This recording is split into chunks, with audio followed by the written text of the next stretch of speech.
اعوذ باللہ من الشیطان الرجیم بسم اللہ الرحمن الرحیم السلام علیکم ورحمۃ اللہ وبرکاتہ۔ جی تو سب پیارے پیارے بچے کیسے ہیں؟ الحمدللہ، اللہ تعالیٰ آپ کو ایسے ہی ہنستا مسکراتا رکھے، ایمان اور صحت کی بہترین حالت میں رکھے، آمین یا رب العالمین۔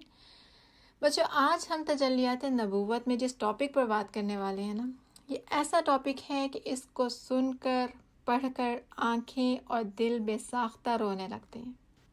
آج کے لیسن میں ہم یہ دیکھیں گے کہ کس کس طرح سے مسلمانوں کو ستایا گیا، کس کس طرح سے ان کو تکالیف دی گئی۔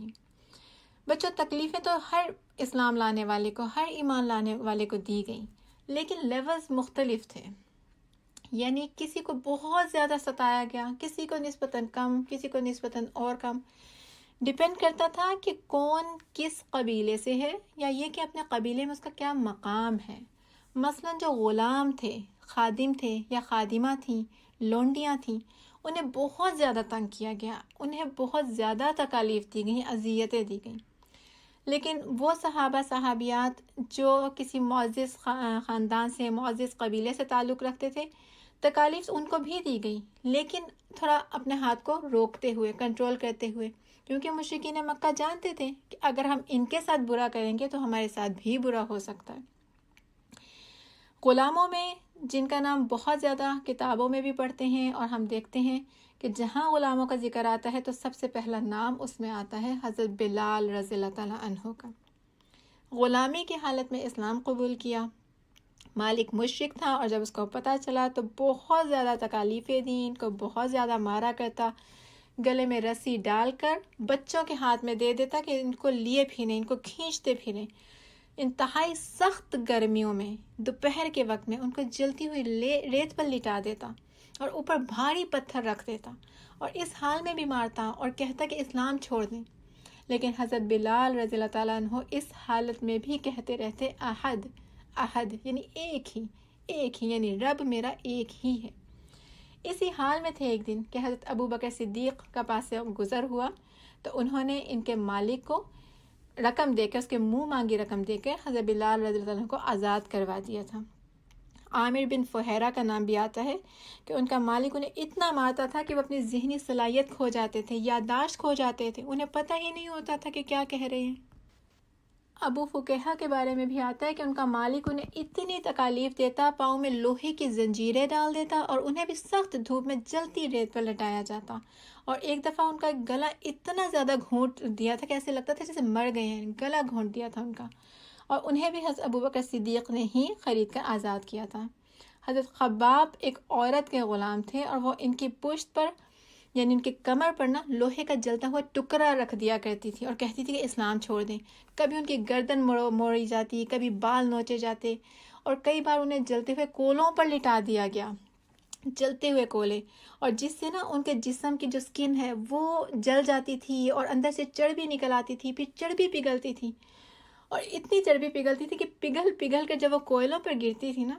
تو اس چربی کے پگھلنے سے وہ کوئلے ماند پڑ جاتے تھے اور بجھ جاتے تھے، لیکن ان کو وہاں سے اٹھایا نہیں جاتا تھا۔ صحابیات کو بھی بہت تکالیف دی گئی۔ حضرت زنیرہ کے بارے میں آتا ہے کہ ان کو اتنی تکالیف دی گئی تھی کہ وہ آنکھوں سے نابینا ہو گئی تھی، دیکھ ہی نہیں سکتی تھی۔ حضرت عمار بن یاسر، ان کے والدین کو بہت ستایا گیا۔ ان کے جو والدین ہیں وہ ابو جہل کی غلامی میں تھیں۔ والدہ کا نام حضرت سمیہ ہے، اور ابو جہل نے ان کی شرمگاہ پر نیزہ مار کر ان کو شہید کیا تھا، اور وہ اسلام کی پہلی شہیدہ ہیں۔ حضرت مصعب بن عمیر کے بارے میں آتا ہے کہ بہت اچھے شاندار خاندان سے تھے، لیکن جب اسلام قبول کیا تو والدین نے ان کا کھانا پینا بند کر دیا، اور پھر بالآخر انہیں گھر سے نکال دیا تھا۔ حضرت صہیب رومی، انہوں نے بھی بہت تکالیف اٹھائیں۔ حضرت عثمان، حضرت ابو بکر، حضرت طلحہ بن عبید اللہ، یہ سب بھی مشرکین کے ہاتھوں بہت زیادہ ستائے گئے، لیکن یہی کہ جو غلام اور لونڈیاں تھیں ان کو زیادہ تکالیف دی گئیں بنسبت ان کے کہ جو اپنے قبیلے کے معززین میں شامل ہوتے تھے۔ اور جہاں تک رسول اللہ صلی اللہ علیہ وسلم کا تعلق ہے تو اللہ تعالیٰ نے آپ کو ایسا رعب اور ایسا ایک وقار دے رکھا تھا کہ لوگ زیادتی کی جرت کر ہی نہیں پاتے تھے۔ اور پھر ہم نے یہ بھی پڑھا کہ آپ صلی اللہ علیہ وسلم کو اپنے چچا ابو طالب کی سپورٹ بھی حاصل تھی، اور ابو طالب جو ہیں وہ قریش کے ایک بڑے سردار بھی تھے، اس لیے بھی سب ان کا بہت زیادہ احترام کرتے تھے، ان کی بات مانتے تھے۔ لیکن نہ بچوں، ایک روز وہ تنگ آ کر آپ صلی اللہ علیہ وسلم کے چچا کے پاس بھی آ ہی گئے۔ کہنے لگے کہ آپ کا بھتیجا ہمارے خداؤں کا برا بھلا کہتا ہے، ہمارے دین پر عیب لگاتا ہے، ہمیں بے وقوف ٹھہراتا ہے اور ہمارے باپ دادا کو گمراہ کہتا ہے، لہٰذا یا تو آپ اس کو روک لیں یا پھر آپ ہمارے اس کے بیچ میں سے ہٹ جائیں اور ہم اس سے خود ہی نمٹ لیں گے۔ جواب میں نا حضرت ابو طالب نے ان سے بہت آرام سے نرمی سے بات کی اور ان سے آرام سے بات کر کے نا انکار کر دیا اور انہیں واپس بھیج دیا۔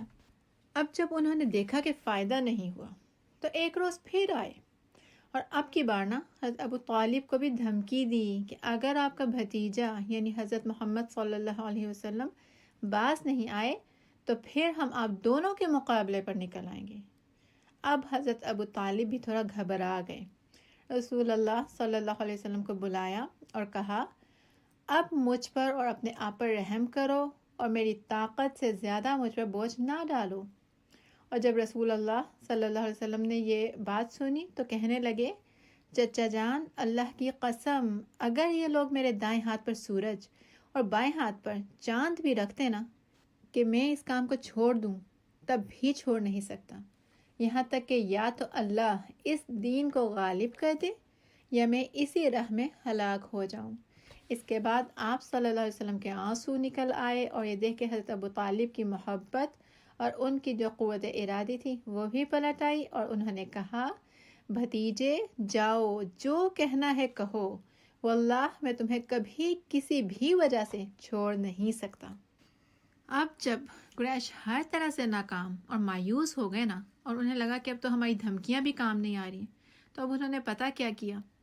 انہوں نے رسول اللہ صلی اللہ علیہ وسلم کو بھی براہ راست تکالیف دینا شروع کر دی۔ بکری کی جو اوجری ہوتی ہے وہ کبھی آپ صلی اللہ علیہ وسلم پر پھینک دیتے، کبھی آپ نماز کی حالت میں ہوتے تو گردن پہ ڈال دیتے،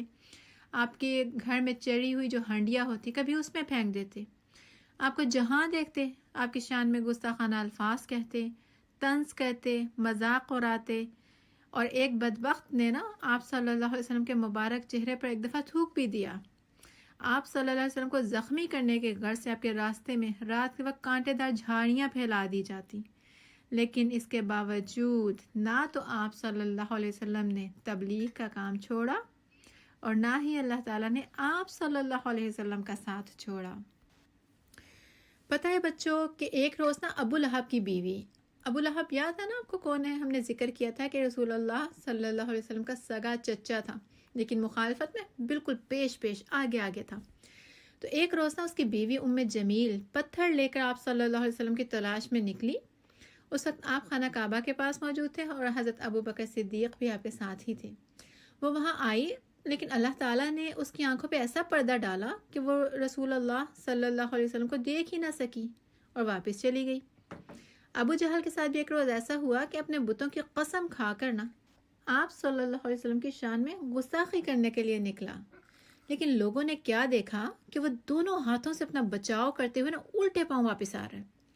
لوگوں نے پوچھا کہ کیا ہو گیا ہے تو کہنے لگا کہ میرے اور محمد صلی اللہ علیہ وسلم کے درمیان آگ کی ایک خندق ہے، یعنی کھائی ہے، اور ہول ناکیاں ہیں اور فرشتوں کے پروں کے بازو ہیں۔ رسول اللہ صلی اللہ علیہ وسلم نے فرمایا کہ اگر وہ میرے قریب آتا تو فرشتے اس کے ٹکڑے ٹکڑے کر دیتے۔ تو گویا اللہ تعالیٰ نے نا اپنے پیارے نبی صلی اللہ علیہ وسلم کی حفاظت بھی کی۔ آپ کو بے شک مشکلات آئیں، آزمائشیں آئیں، لیکن اللہ تعالیٰ نے آپ کا ساتھ کبھی بھی نہیں چھوڑا۔ تو بچوں یہ سب ان مشکلات کا ایک چھوٹا سا خاکہ تھا جو کھلم کھلا تبلیغ کے نتیجے میں رسول اللہ صلی اللہ علیہ وسلم کو اور مسلمانوں کو برداشت کرنی پڑی، اور ان مشکلات کی وجہ سے آپ صلی اللہ علیہ وسلم نے اللہ کے اذن سے نہ پھر 2 اہم قدم اٹھائے۔ اب وہ جو 2 اہم قدم اٹھائے تھے وہ انشاءاللہ ہم نیکسٹ ویک میں دیکھیں گے۔ آج کے لیسن میں سے ہمارے لیے کیا سبق ہے تو وہ یہ کہ حالات جیسے بھی ہوں، مشکلات جتنی بھی ہوں، حق کا راستہ نہیں چھوڑنا۔